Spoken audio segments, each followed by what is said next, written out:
Oi, you. It's time for another episode of Dorothy and the Dealer. Let's tune into the conversation.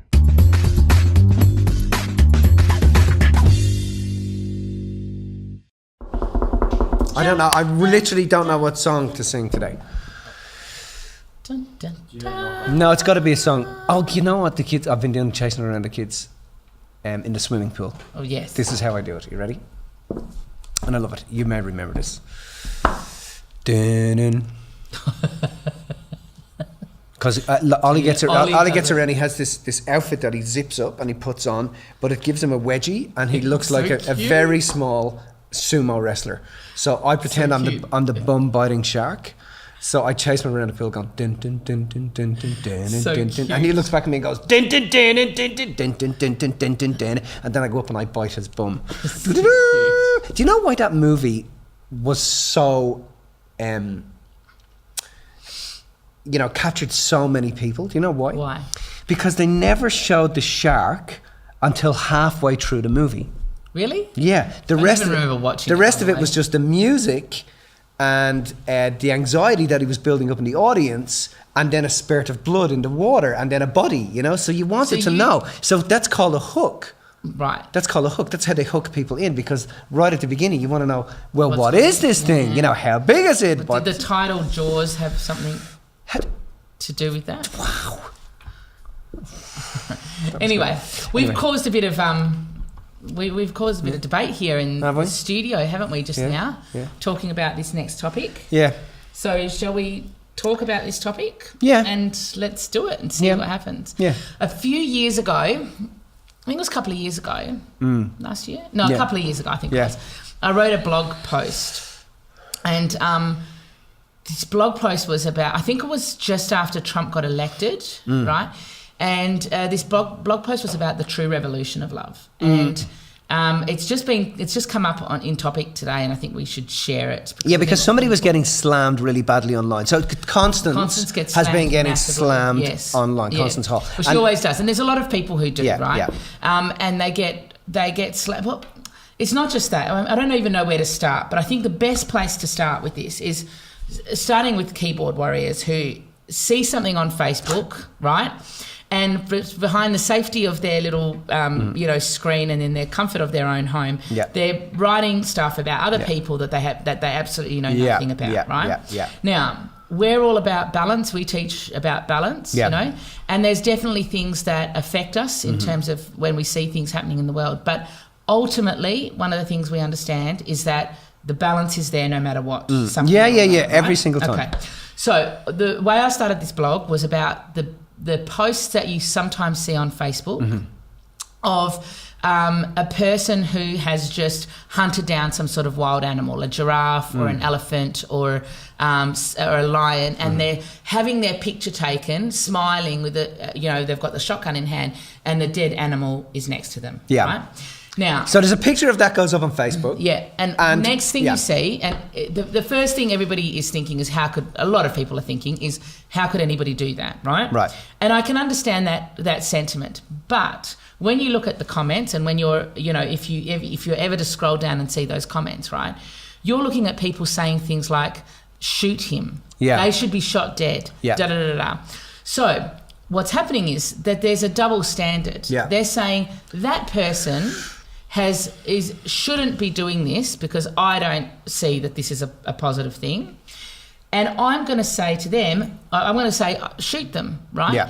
But they don't realise that exactly the same thing that they're judging in this person who's just posed with a dead animal is in them. Yeah. Because they're saying shoot them. Yeah. They have exactly the same quality and they don't want to admit it, right? So the things that we see out there that affect us, that pull us in emotionally like that are because we have a part of that in us, and we don't want to own up to that part of that in us. Now that's tough for people to hear. That is a massive thing for people to hear, right? Because you're like, well, I would never go and hunt down a lion or a giraffe or an elephant and shoot it.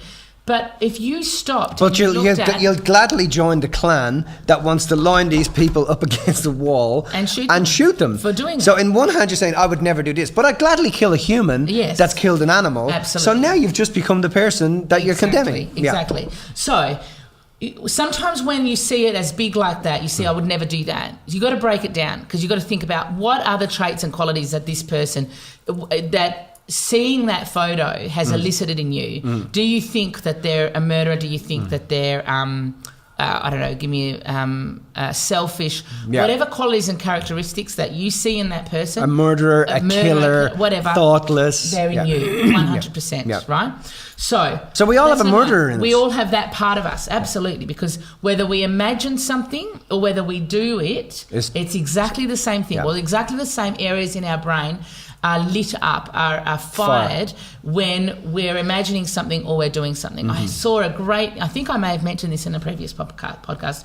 I saw a great interview, I think it was with Tim Winton, Australian author. Yeah. And he was talking about the guy from Tasmania, what's his name? Martin Bryant. And he was talking about that scenario about him killing all those people. And he said, I'm exactly the same. I'm that same.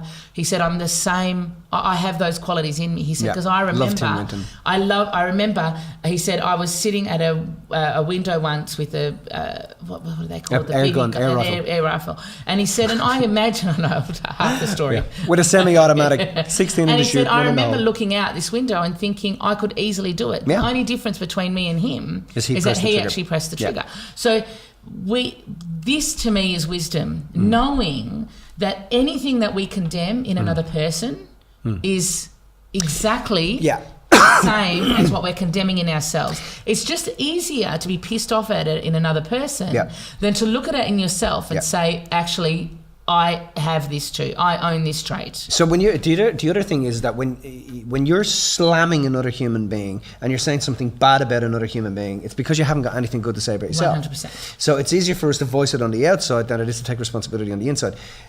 And the next thing is that people come along and they get all wound up. So what suddenly happens is they get dragged away from their meaning in life, from their, our innate core pursuit, which we all have a deep spiritual quest, a deep physical quest, a deep emotional quest. We all have that.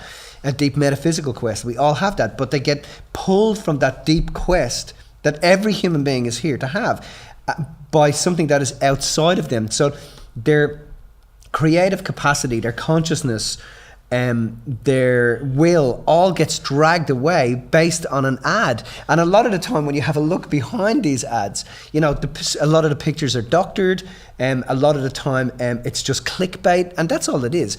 I mean, people... Did you see the one of Steven Spielberg? And he was sitting behind a dead dinosaur. Right. And there was all these people going on, oh, fuck, I can't believe he did this. It's a dead fucking dinosaur. So people are so, so ingrained in wanting to say something, have a voice or participate in some way that they're just going to... But I think, I like to believe that, we're a part of a movement now that is becoming conscious of that, But I think that we have to really become conscious of that. I've interrupted you there, but for me, I feel I do that a lot. I feel like that we really have to become conscious of that, because... Well, I think that we are. We can half be conscious of that because... We're in a day and age now where we're challenged by people, like when we see the likes of Trump, right? Yeah. We're challenged by people outside of us. I'd rather you call him Donald. I think people outside of us to look more deeply within us, right? Yeah. When we see people like him or anybody out there who are condemning different races, different skin colours, different religions, different colours, races, creed, religions, right? It's easy for us to say, no, I accept all these people. I accept every religion. I accept every sexual orientation. I accept everybody, right? Right. But I don't accept people who don't accept them. You're doing exactly the same thing. Yeah. So people think that they're all open because, I think that, I don't know, gay marriage should be legalised and, Muslims in Australia, whatever. Everybody's like thinking they're really open with that. But I'm going to be closed down to anybody who opposes that. To me, that's exactly the same thing. It's just where are you being dogmatic and exactly. It's where are you directing your limited understanding. So true love, right?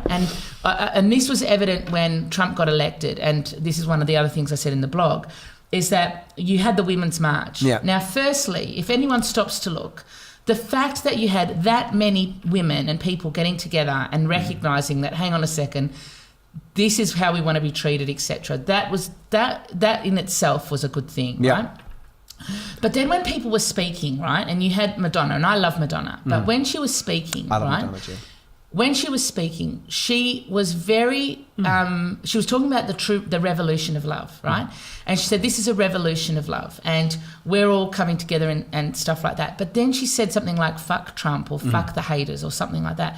That is not the revolution of love. No. The revolution of love is everybody, the people that, it's easy to love the people that are easy to love. It's difficult to love the people that are not easy to love. Yeah. So people like Trump, But if if you can love that part of him that is challenging you, that is a different story. Well, that's how you actually revolutionise love. Absolutely. That's how you build love. Yes. It's easy to love the parts of yourself that you love, which is, we already know that if you want to have more love in your life and you want to be more intelligent and you want to be more effective in the world, you've got to love the people that challenge you. Yeah, and you've got to love the parts of you that you haven't learned to love. And understand, like, people go on about, oh yes, well, I know Trump and I've read this and I've done it. And anything that you read in the media, any research, anything you do is lopsided, non-substantiated, completely misinformed justifications of what happened and its history. So and you don't know, and so it's past. It's nonsense. It's absolute nonsense. If you're getting taken in by that, you're getting taken in by a lopsided perception that somebody else is going to feed. To know it's lopsided is to understand the definition of a lie. The definition of a lie is a minimization or a maximization of what actually occurred. And in actual fact, everything that occurs out here in the world only happens in halves. We only you look at the moon right now, you only see one side of the moon. So essentially we only see things in halves. So we only essentially hear things in halves. You're only ever getting half of what happened. Absolutely. Every single time. And so you're reacting based on the half. That's right. Now we know that atoms have, the minimum structure in the universe is a hydrogen atom. It has one positive phase and it has one negative phase, right? But when you call something bad and create the minus, you simultaneously create the plus. So people who condemn Trump perpetuate it. People who condemn war perpetuate it. People who condemn anything, they're actually perpetuating Absolutely. it. And so what people who condone it, so the people who condemn something, a behaviour of any sort, are just as bad as the people who condone Absolutely. it and perpetuate it. Absolutely. So it's about not being caught in that. So what do we do? Absolutely. So what do we do? So I think it's important to understand the innate pursuit of any human being is to reach a state of balance and love and homeostasis. Absolutely. So it's about being balanced in your view of things. It's about understanding that don't get caught up with what's going on out here. Be very clear about your spiritual mission, your mental mission, your emotional mission, your physical mission. What is your mission inside of your heart? What is it you want to feel innately and ultimately inside of yourself as you go through life? Give more attention to that, to what you want to feel about the world, as opposed to having your consciousness kidnapped by fucking media and non-substantiated bullshit. The other thing is that if you do get... And here I go polarizing. Yeah, and if you do get sidetracked by that, right? Because we don't listen to the news, right? Yeah. But there are times where information comes in because people are telling us things or whatever. Yeah. So if we landed on the moon. Did you? Did you hear that this week? Yeah, I heard that. Okay, so the if you do get caught up in it, if you're seeing things and you're finding yourself charged by it, feeling like, I can't believe he said that, I can't believe they did that, etc. the way to deal with that is to look inside of yourself and find out where you're being the same way. Because the people outside of us that are challenging us, right, they're not challenging us to love them. They're challenging us to love all of ourselves. Yeah. This is why it's a true revolution. A true revolution of love is to love everybody. Yeah. Is to love the people who agree with you plus the people who disagree with you. It doesn't mean that you can't have a different opinion, but it means that you love the parts of yourself that you find in them. Because Trump is just challenging people to own up to the truth about what's inside of them. And the other thing is that, do what your leaders do what your mentors do what the people that you look up to do. If the only time that people jump on board with that stuff, like spiritual leaders or any of those guys, is because they have a hidden agenda. They have their own agenda in it, so they get on to talk about it because of, they have a hidden agenda with it. But if you don't see Branson jumping on board and he's somebody that you look up to financially, it's because he knows this is just momentary. This is just, don't get involved in that stuff. Just focus on what you're here to do. Yeah. Be the greatest example of you that you can be. And you use this to your advantage. Like, there's things that you are going to be challenged by. And when I say that, people are like, yeah, but I'm not like him. He's this, he's that. Like, I'm talking about Trump again, right? He's this, he's that, he's the other thing. Like, he's discriminatory, he's racist. He says, well, 100%, you cannot see it in another human being unless it's in you. Yeah. So you have to recognise and own and love the parts of yourself that are exactly the same as what you perceive this other person is. So perhaps these things occur in order to send you back inside of yourself and to love yourself. Absolutely. Not to go and not to be like the rest of the sheeple who just jump on the bandwagon of resentment and hate. Absolutely. We what is that going to do? Yeah, it doesn't do what anything. Is that going to do? What, make you feel right for a moment? Yeah. Help you to feel part of a group of people that you don't even know and probably wouldn't even like and want to be a part of a group Absolutely. of. So the best thing for you to do is to just stop and be clear about what you want in your heart. Yeah. So for me, this is it's a big thing because I see it all of the time and people don't realise that they're doing it. And occasionally I get caught up and I have to be pulled up on, oh my God, I didn't think about how I'm thinking. Yeah. But, people are very, very quick to say, I'm not like that. I'm not. But I honestly, I like to think that we're kind of, I really know and feel that people are waking up to that now. I think they are, but I think that there's a next level because I think that the waking up has been, we see Trump doing stuff like this and we're like, well, I wouldn't be racist and I wouldn't be discriminatory against other, religions or anything else. But then you're discriminatory against people who don't agree with you, so you're still that. Yeah. So it's just coming in a new form. It's really challenging us to love all of that aspect, and that's what I feel is the true revolution of love. The revolution of love is let's love the people and the situations and the circumstance that are hardest to love. Yeah, regardless.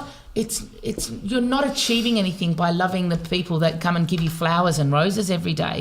That's not love. Yeah. That's only half of it. Yeah. Love is, how do I find in my heart to love the people, the situations and the circumstances that challenged me the most, that pushed my buttons the most, that made me look at myself the most. That's where love is. That's where love can be found. And that's what we do in what we do. And but we can do that every single day when we're challenged with a situation that makes us think that we wouldn't be that. We would never do that. No, you would. Yep. Find it. And you're doing it. And then when you find that, it's not about falling in love out here. It's about falling in love with all of those different parts of yourself. And when you can do that, then you're unstoppable. Yeah. Then you're powerful because it doesn't matter what anybody says to you. You can recognise and own that you have every quality, trait and characteristic. Well, it's a very human, mortal experience to be condemning and slamming and but it's an immortal experience to be in a state of equanimity and a state of balance and to understand and to be in that state of flow that just gets, it's all okay, it's all okay. Don't get caught up in that stuff. That's just what perpetuates it. But ultimately we're going to have to get back to that point where it's all okay anyway. That's the point, right? Yeah. It's because when you actually think that way, you don't get swayed by out here. You're just in flow with yourself because I get annoyed at myself if I find myself getting annoyed. Does that make sense? But this is the thing, right? There's nothing anybody could fire at you and say you did this or you did that, and you'd be able to say to everything, well, yeah, I have. I'd be able to find a place in my life where I can own that trait, that quality and characteristic without you realising it. Do you know what I mean? And so if you can do that, then you hold the power, because nobody can say anything about you that can hurt you, because you already know the truth of that. This doesn't justify what other people are doing, right? This is how I think I also said it in that in that thing, you know, people, you know, being able to acknowledge that everything that you have is inside of you. You know, the people on, I think it's Kimmel, that read the mean tweets about themselves. You know what I mean? Yeah. There's a power in that, because they can sit there and they can own that. That's difficult coming from, that is difficult for people to do. But the more you can do that, and the more you can own it in the people that are challenging you, the more you won't be as challenged, if that makes sense. And that to me is love, because then you get to fully love you. Yeah. Cool. I like that. I'm glad we got to say about that. Got that off my chest. Well, I think it's important. I think people realise how important it is. That doing that with other people is not. Is not. I mean, especially those ads when they come up, they don't realise that there's an organisation behind that which is monitoring your liking and comments and dragging you away, and getting the data and watching, you know. And then the more you like that stuff, the more it turns up in your feed. So now you're out of control. It's in your feed, you know. Just ignore that stuff. It's bullshit. It's you don't know anything about what's going on there. Don't make assumptions on it, and then don't spend any time trying to research it. Just spend time building your vision and your mission for your life and fulfilling your dreams and doing what you love. That's where you got to put your time and energy. Cool. You have to do a jellyfish. Haven't done it in ages. That was so good. Yeah. So good. That's cool. If you found this information inspiring, make sure you subscribe and tune in to the next Dorothy and the Dealer podcast.